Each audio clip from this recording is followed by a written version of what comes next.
네, 내일 한일 정상회담이 열립니다. 12년 만에 한일 간 셔틀 외교 정상권 외교가 재개되는 것이죠. 오늘 외교안보 전문가인 박원곤 이화여대 교수 그리고 경제 전문가 이정환 한양대 교수 초대했습니다. 안녕하십니까? 네, 안녕하세요.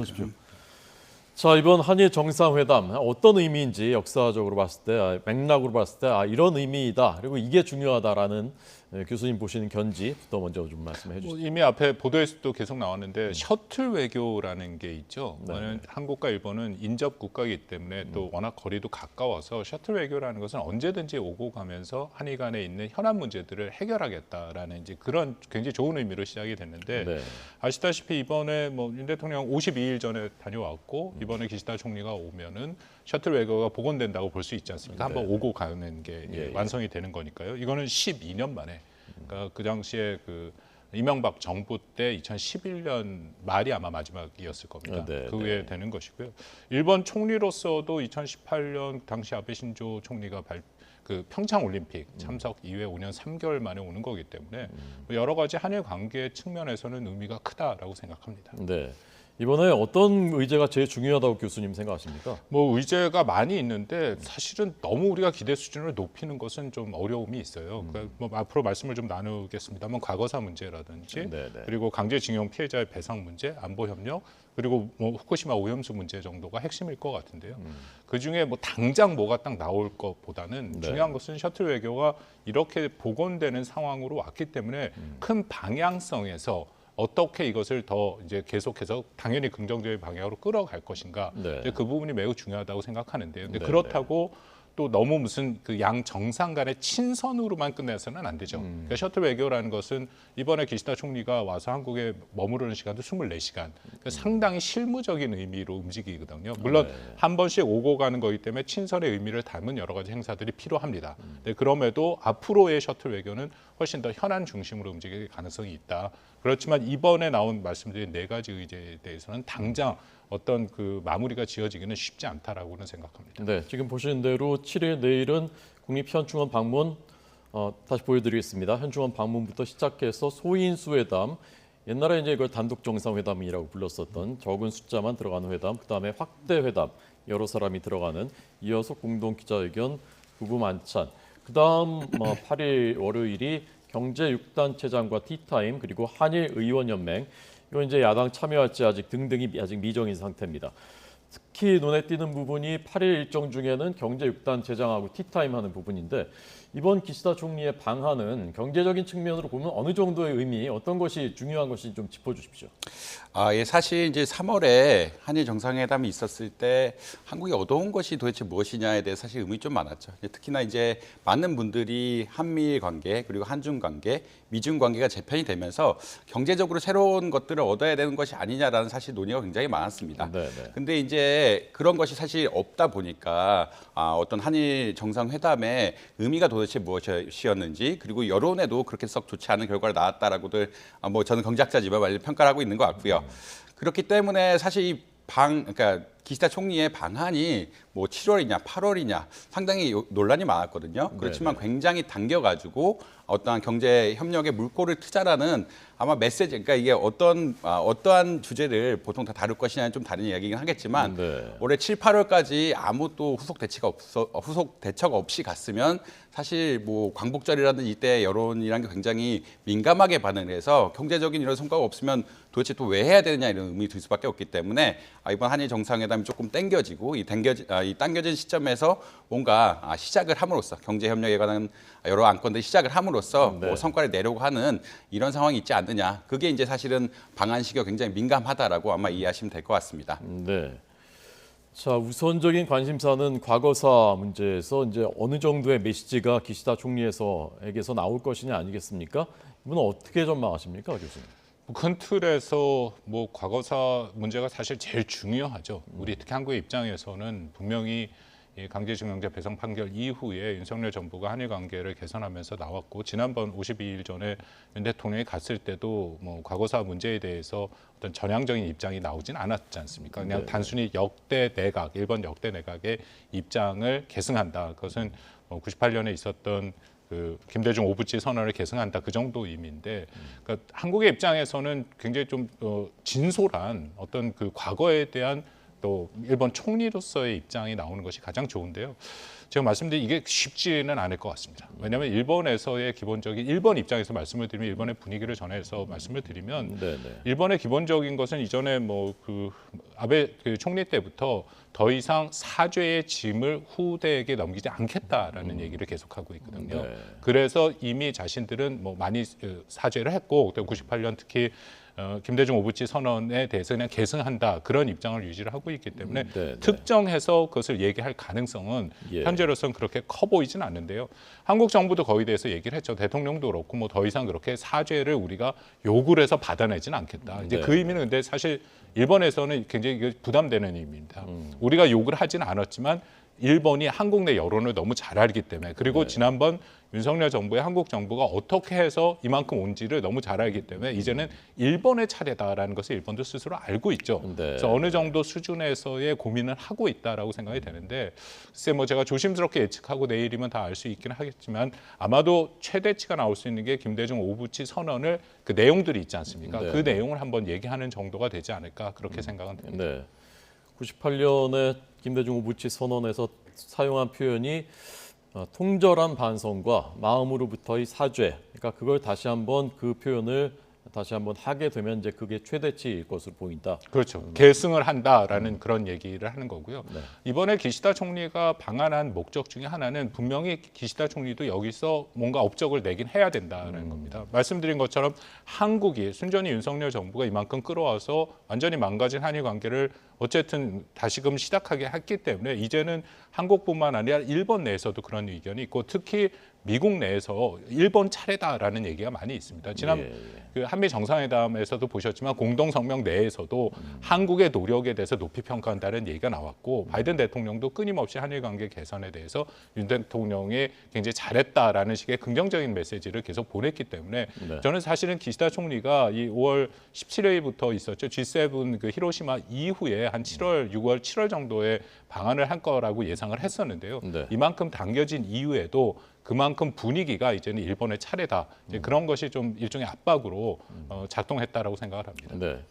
이번에 그 후쿠시마 오염수 방류 문제가 아마 의제 중에 하나일 것 같은데 어떤 수준에서 논의가 될 것으로 예상하십니까? 사실 이게 조금 논의가 복잡합니다. 이게 후쿠시마 오염수가 이제 거의 꽉 찼고요. 사실 후쿠시마 원전이 폭파되고 거기서 이제 나오는 것들을 물질이 다 모아놨는데 이 오염수가 결국 한 97% 정도 찼다.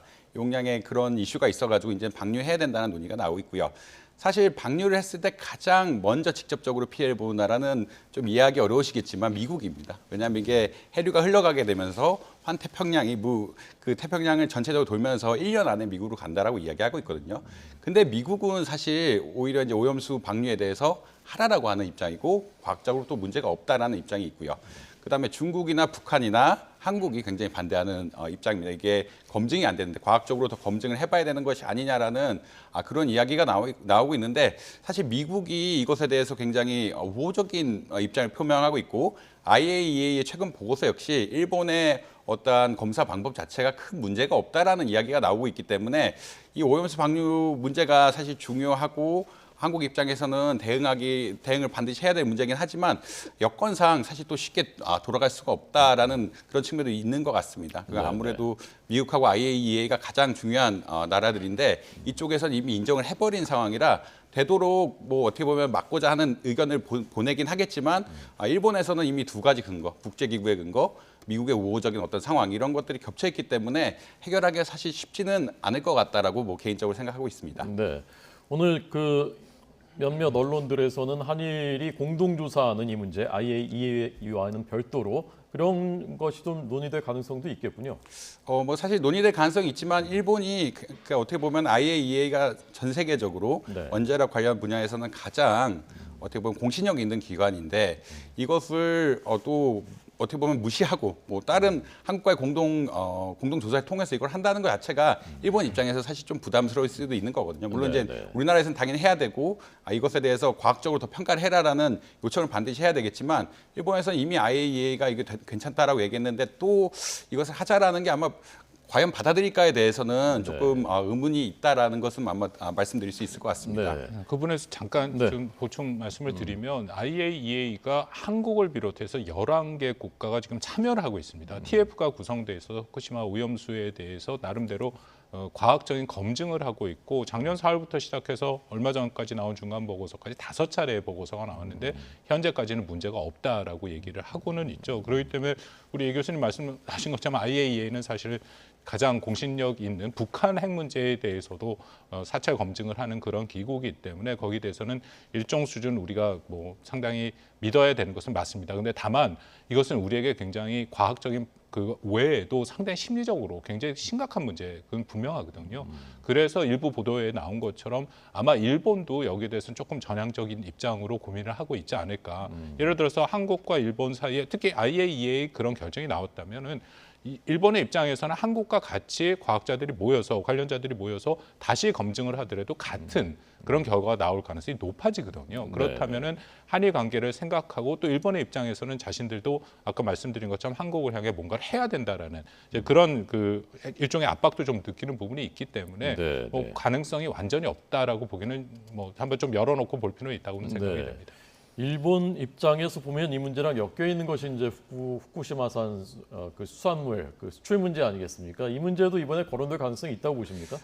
사실 이제 지난 3월에 이것에 대해서 논의가 명확하게 안 나왔기 때문에 이번에 정상회담을 하면은 일본 측 요청을 하지 않을까라는 뭐 사실 의견도 있는 것이 사실입니다. 왜냐하면 특히나 아까 말씀하신 대로 5차 IAEA 보고서가 나왔고 이것이 안전한 방향으로 가고 있다라고 했기 때문에 요청할 수 있지 않을까라고 했는데 사실 이번 뭐 큰 틀에서 뭐 이게 뭐 좀 부정할 수도 있겠지만 큰 틀에서 보면은 그러니까 일본이 한국에 대해서 뭔가를 조금 해주는 사실 정상회담에 가깝거든요. 지난해 결국은 3월, 4월, 5월 이 여론을 보니까 이게 일본에 대한 여론이 점점 안 좋아지는 것 같고 뭔가 개선되는 게 없으면 8월 달에 또 우리나라가 일본하고 관계를 끊겠다 해도 사실 경제적으로 큰 문제는 없습니다. 왜냐하면 우리나라와 일본은 이미 약간의 상호 보완적인 관계라기보다는 반도체라든지 뭐 배터리 이런 부분에서 경쟁 국가이기 때문에 이거 교류를 끊고 다시 우리나라로 그대로 가겠다라고 해도 사실 큰 이게 문제가 안 되거든요. 그런 거기 때문에 아마 일본 측에서 이것을 무리하게 요청하거나 이런 일 조금 덜 있지 않을까. 이게 지금 데이터상으로 혹은 IAEA라는 배경상으로는 일본이 요청할 수도 있겠지만 지금의 방안 자체가 한국의 어떤 것을 뭔가 해줘야 되는 입장에서 온 거기 때문에 이것을 적극적으로 내서 어떻게 보면 정상회담을 깨트리는 이런 일을 하기는 조금 어렵지 않을까라고 개인적으로 생각하고 있습니다. 자, 이번에 그 북한 핵과 미사일에 대해서 대응하는 이게 안보 측면에서 봤을 때 지금 많이 거론되는 것이 한미일 간의 어떤 협의체, 그다음에 그 협의체가 뭐 정보를 공유하는 협의체냐 아니면 우리가 이제 미국하고 협의한 핵 협의체 일본까지 들어가는 한미일 핵 협의체 가능성도 있느냐 뭐 여러 이제 시나리오들이 거론되는데 교수님의 전망 어떤 겁니까? 한미일 안보 협력은 이제는 매우 중요합니다. 왜냐하면은 지금까지 이게 사실 한일 관계도 그렇고 여기까지 오게 된 가장 큰 동력은 북한의 핵 질주죠. 그러니까 북한이 이만큼 핵을 고도화해서 한국과 일본을 아주 특정해서 그 공격할 수 있는 능력을 작년 올해 계속 보여주고 있기 때문에 그런 것이 동력이 돼서 한국 내 여론도 그렇고 일본 내 여론도 그렇고 한일 간의 관계 개선이 필요하고 한일 안보 협력 나아가서는 한미일 안보 협력이 필요하다라는 것이 공감대를 형성하고 있다라고 생각이 되거든요. 그렇다면 이제 구체화하는 작업이 있어야 되는데 우리가 이 시점에서 분명히 알아야 될 것은 한국과 일본 사이의 안보 협력은 절대 군사적 동맹은 아닙니다. 기존에 하고 있던 안보 협력도 한일 간의 정보 교류 협력 약정이라고 불리는 GSOMIA가 있었죠. 그것도 뭐 우여곡절 끝에 이제 정상화가 돼서 일정 수준 작동을 하고 있는 것이고요. 그리고 거기서 한 발 더 나가는 수준으로서는 작년 11월에 한미일 정상이 프놈펜에서 만나서 했던 공동 성명이 있지 않습니까? 거기에 미사일 경보 북한이 쏘는 미사일에 대한 경보를 서로 정보를 공유하겠다. 그것을 일단 그때 그 공동 성명에 나와 있고 근데 앞으로 그것을 진행하겠다라는 그런 입장인 것이죠. 그래서 아마 이번 한일 정상회담에서 할 수 있는 것은 말씀드린 것처럼 북한 위협에 대해서 한국과 일본이 갖고 있는 시각을 공유하고 그리고 거기에 따른 안보 협력의 필요성을 얘기를 하고 네. 그리고 거기서 조금 더 나간다면은 사실은 한일 관계가 아주 안 좋아지기 전에 했던 한일 간의 그런 협력안들이 있습니다. 그러니까 다양한 협의체들이 좀 있었고요. 그리고 예를 들어 함정의 상호 방문 같은 것은 이루어졌었는데 아마 그 정도 수준까지 얘기가 될 것이고 조금 더 구체적인 상황은 앞으로 히로시마 이 정상회담에서 있을 히로시마의 G7에서 있을 한미일 정상회담에서 논의가 될 가능성은 크다. 어떻게 보면 이번 한일 정상회담은 한미일 정상회담의 안보 분야에서는 가기 전에 약간 징검다리 같은 그런 회담의 성격이 될 가능성이 크다고 생각합니다. 네. 제가 궁금한 게 하나 있었는데요. 그러니까 이번이 아니라 이제 그 히로시마에서 논의가 되더라도 만약에 한미 간에 합의한 NCG 핵 그 협의체 핵 무슨 협의 그룹이라고 핵 협의 그러죠. 그룹. 예. 네. 일본까지 들어가면 그건 우리 입장에서는 유리한 겁니까? 어떻게 보십니까? 뭐 우리 정부 당국자가 이미 입장을 밝혔는데요. 현재로서는 말씀하신 NCG 핵 협의 그룹이 이제 막 만들어지는 거고 그러고 그래서 앞으로 어떻게 되는 것인가가 우리한테는 굉장히 중요합니다. 여전히 지금 벌써 논란이 되고 있는데 저는 그거 자체가 굉장히 큰 의미가 있다라고 당연히 생각을 하고는 있습니다. 그렇기 때문에 현재로서는 한국은 거기에 집중하는 것이 맞죠. 특히 한미가 이것은 양자 간에 새로 만드는 그런 상황과 과정이기 때문에 여기에 일본이 들어오면 굉장히 복잡해지는 거고요. 그리고 특히 그 내용을 보면 이거는 한미가 동맹, 우린 연합체제지 않습니까? 네네. 동맹 차원에서 다루는 거기 때문에 안보 협력과는 수준이 다릅니다. 예. 그러니까 1차적으로 한미가 NCG, NCG를 일단 강화를 하고 그 다음에 그것이 정상 궤도에 들어간다면 그 이후에 이것을 좀 확장해서 한미일이 공동으로 확장 억제를 강화하는 그런 협의체로 발전시킬 수는 있다고 생각합니다. 네, 지금 당장 우리가 그걸 서둘릴 필요는 없다라고 이제 보시는 입장이십니다. 교수님 아까 이제 한일 간의 경제는 이미 탈동조화됐다. 그래서 크게 이제 뭐 큰 시너지를 낼 것이 없다. 저는 그렇게 이해를 했는데 그럼 이번에 한일 간의 경제 협력이 뭐 다시 복원된다고 하더라도 뭐 별다르게 기대할 건 없다고 보시는 건가요? 사실 이제 우리나라가 일본에 의존한 부분이 조금 있긴 합니다. 아무래도 소부장이란 부분이 있어서 소재 부품, 장비 부분을 이제 한국이 수입을 하기 때문에 네. 이 수입하는 것을 바탕으로 해서 반도체 같은 것을 만들어서 많이 팔기 때문에 의존한 부분이 분명히 있다라고 말씀드릴 수 있을 것 같고요. 그렇지만 그럼에도 불구하고 전반적으로 중국이라든지 미국 시장에 대해서 한일 관계가 경쟁 관계에 있기 때문에 뭐 흔히 말해서 경제적으로 뭔가 수틀리게 된다면 그러니까 흔히 말해서 의견이 부합하지 않게 된다 그러면 다시 경쟁 관계로 돌아갈 수 있다는 말씀드렸습니다. 네. 그래서 이제 가장 논의가 깊게 나오는 것은 결국은 1단계로 소부장에 대한 어떤 일본의 규제들, 정말 화이트 리스트라고 보통 이야기하죠. 일본에서 우리나라 수출할 때 화이트 리스트에 올려서 규제 없이 부담 없이 빨리빨리 수출을 하게 해줬어야 되는데 그런 것을 막아버렸거든요. 그런 것을 막아버린 것부터 아마 철폐를 해야 된다라는 의견이 가장 많이 나오고 있고요.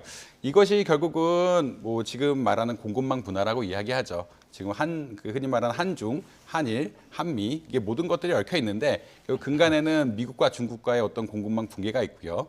이렇게 공급망이 붕괴하게 되면은 결국은 미국, 일본, 한국이 어느 정도 또 흔히 말하는 글로벌 공급망 내에서 독자적인 흔히 말하는 연관 체계를 구축해야 되는 거 아니냐라는 사실 논의가 이렇게 많이 나오고 있습니다.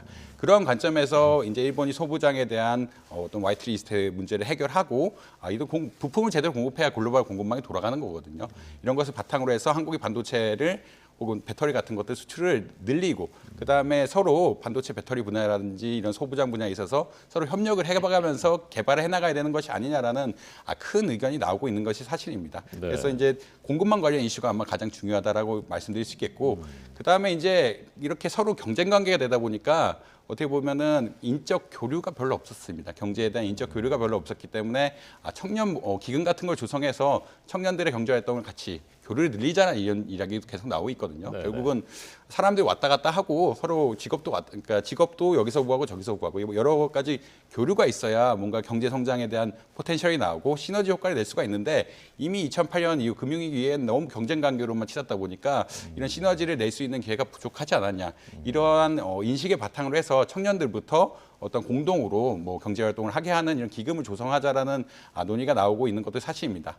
그다음에 마지막으로는 특히 이제 수소 경제라고 이야기하는데 일본은 사실은 뭐 원자력을 탈탄소화에 쓸 수 없는 상황이죠. 왜냐하면 후쿠시마 원전이 터졌기 때문에 원전을 바탕으로 해서 탈탄소화가 어렵기 때문에 수소 경제로 좀 빨리 이전하는 이런 플랜을 세우고 있습니다. 네. 그래서 우리나라 역시 원자력을 쓰긴 쓰지만 뭐 장기적으로는 수소 경제로 가야 되는 것이 아니냐라는 큰 의견들이 많고요. 결국 이런 탈탄소 분야, 결국은 글로벌 기후 환경 변화에 대해서 일본하고 한국이 공동으로 대응해야 되는 것이 아니냐라는 그런 논의가 나오지 않을까라고 많이들 예측하고 있습니다. 특히나 일본하고 한국은 지정학적 위치가 비슷하다라고 보통 이야기를 하는데 네. 그렇게 되면은 재생에너지 비용이라고 보통 이야기하죠. 풍력이나 태양력 비용이 굉장히 비슷하게 운영이 되고 전 세계적으로 가장 높은 나라입니다. 그렇게 되면은 아무래도 원자력이라든지 수소 경제로 빨리 이전을 해줘야 되는데 이런 것에서 협력을 해야 되는 것이 아니냐라는 공통적인 논의가 나오고 있다. 결국 단기적으로는 어떠한 지금의 글로벌 공급망 재편에 있어서 한국과 일본이 공동으로 협력해서 미국, 일본, 한국이 중심이 되는 어떤 글로벌 공급망을 체계 유지해야 되는 것이 아니냐라는 논의가 하나 나올 수 있겠고요. 중장기적으로는 결국 청년 문제들 네. 그리고 아까 말씀드린 수소 경제 같은 것을 이행을 통해서 네. 결국 교류를 활발하게 하고 중장기적 대응 관계를 협력 관계를 통해서 해결함으로써 뭔가 교류를 늘려가야 되는 게 아니냐 이런 의견들이 많이 나오고 있는 게 사실입니다. 네. 그럼 미래기금 얘기가 이번에 이제 거론될 가능성이 있는 것 같던데요. 전경련하고 일본 경단련이 이제 기금을 조성하는 그렇게 해서 청년 세대들 교류가 많이 활성화되면 우리 청년들한테 도움이 많이 됩니까? 사실 이제 일자리 문제가 굉장히 취약하다 그러죠. 우리나라 청년 문제들의 가장 핵심은 좋은 일자리가 많이 없다라는 문제인데 네. 일본은 우리나라보다 고령화가 빨리 왔기 때문에 지금 현재 상황상으로는 일자리가 비교적 여유로운 상황입니다. 근데 이제 아무래도 차별 같은 게 있을 수밖에 없다 보니까 또 교류가 없다 보면은 서로에 대한 문화적 이해가 잘 되지 않으면서 같은 일을 하더라도 뭐 차별을 받는다고 느낀다든지 이런 현상이 많기 때문에 일단 서로 간에 이직 같은 것들이 많고 서로 간에 일하는 사람들이 많이 왔다 갔다 해야 결국 교류가 활발해지고 문화적 차별 같은 것들이 없어지고 같이 일할 수 있는 환경들이 조성이 되거든요. 그렇기 때문에 지금 사실 이게 인구 구조학적 문제인데 인구 구조학적으로 일본이 우리나라보다 고령화가 먼저 왔고 고령화가 먼저 왔다는 거는 노동 수요에 비해서 노동 공급이 좀 부족하다라는 게 계속 알려져 있고요. 이런 노동 공급을 특히나 한국 청년들이 조금 가서 해결하고 같이 뭐 서로 왔다 갔다 하는 거죠. 서로 왔다 갔다 하면서 괜찮은 일자리들이 많이 있나요, 일본에? 일본 사실 그 임금 자체로는 뭐 괜찮은 일자리에 대해서 사실 논란이 있는 게 좀 사실입니다. 임금이 아무래도 우리나라 대기업 임금보다는 일본 기업 임금들이 조금 낮으면서 좀 어떻게 보면은 꼭 낮냐에 대해서 의문이 드는 건 사실인데 그래도 이제 전반적으로 일본이 최근에 디지털 산업을 육성한다든지 이런 디지털 산업을 육성을 안 할 수가 없는 처지가 됐기 때문에 그쪽으로 또 흔히 말하는 많은 인력들이 필요할 것이라고 생각을 하고 있거든요. 특히나 근데 우리나라는 이미 디지털 쪽에는 좀 강점이 있는 나라고요. 이런 디지털 인력들이 조금 가서 훨씬 오히려 이제 수요가 많아지게 되면 또 임금이 올라가게 되고 그런 것을 서로 한국의 발전의 디지털 어떤 인력들을 수출함으로써 네. 뭐 교류 관계를 활발하게 할 수 있는 이런 계기는 마련할 수 있다라고 보시면 될 것 같습니다. 네, 알겠습니다. 자, 이번에 우리가 이제 물잔 얘기를 많이 하지 않습니까? 자, 지금 물 드시고 계시는데 물잔을 절반을 채웠는데 이제 남은 절반은 이제 채워야 되는 게 아니냐 일본이라고 하는데 이번 한일 정상회담을 통해서 남은 50%가 남았다면 어느 정도까지 채우면 이번에 성공이라고 생각하십니까, 교수님? 한 번에 다 채우기는 불가능하다고 생각이 되고요. 하나하나 우리가 채워 나가야 된다라고 생각을 합니다. 특히 아까 말씀을 나눴던 여러 가지 것들이 있고요. 거기에 대해서 방금 이 교수님 말씀해 주신 거에 더불어서 저는 공급망 재편에서도 네. 뭐 단기적으로도 그렇고 중장기는 더더욱 그렇고 한국과 일본이 저는 협력할 공간이 훨씬 더 크다라고 생각을 합니다. 왜냐하면 현재는 미국이 뭐 사실상 중국을 첨단 산업에서 배제하면서 자신들의 주도로 공급망을 재편하겠다라는 생각이 분명히 있긴 하지만 그것도 그 과정에서 여러 가지 어려움들이 있죠. 예를 들어서 뭐 인플레이션 감축법이라든지 반도체법은 일본과 한국이 좀 생각이 다른 거로 제가 알고 있습니다만 어쨌든 미국이 자국 우선의 중심적인 그런 경제 질서를 나름대로 써나가고 있다라는 것인데 이것이 네. 한국과 일본 같이 또 수출을 중심으로 하는 이런 국가들의 입장에서는 제조업 중심에 결코 이것은 유리하지는 않다라고 생각합니다. 우리는 자유경제, 자유무역이 훨씬 더 유리한 그런 상황에서 경제가 발전되어 왔으니까요. 네. 그런 면에서는 저는 일본과도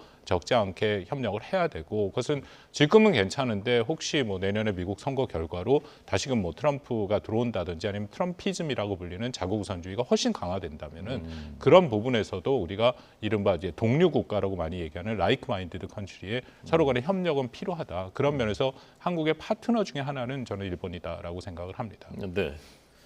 자, 내일 만찬은 관저에서 우리 윤석열 대통령 관저에서 있다고 합니다.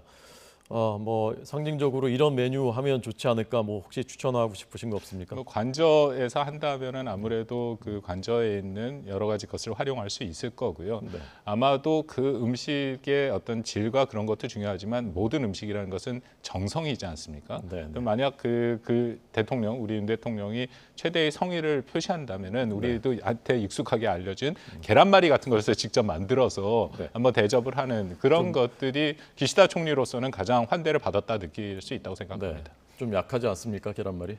그만큼 그렇지만 직접 만드는 것은 굉장히 다른 직접 얘기가 만든 되겠죠. 계란말이. 예. 이종환 교수님 뭐 추천 좀 해주시죠. 제가 뭐 외교 담당이 아니라서 이게 뭐 사실 뭐 쉽게 드릴 말씀은 없을 것 같고요. 네. 아무래도 이제 지난번 때 굉장히 분위기가 좋았다라고 얘기하고 있거든요. 네. 그러니까 지난번 때 분위기를 살려서 이번엔 실리적으로 조금 뭔가 얻어가야 돼야 이제 우리나라 사람들이 한일 관계를 다시 정상화시킬 수 있는, 특히나 경제 관계가 굉장히 안 좋아졌습니다. 경제 관계가 2008년 이후에 굉장히 안 좋아졌는데, 근데 일본은 또 중국에 대한 수출도 굉장히 많이 하거든요. 무역도 굉장히 많이 하고, 그러니까 한국, 중국, 일본, 미국 간의 관계에 있어서 일본하고 한국 간의 관계만 너무 이렇게 뒤쳐져 있다.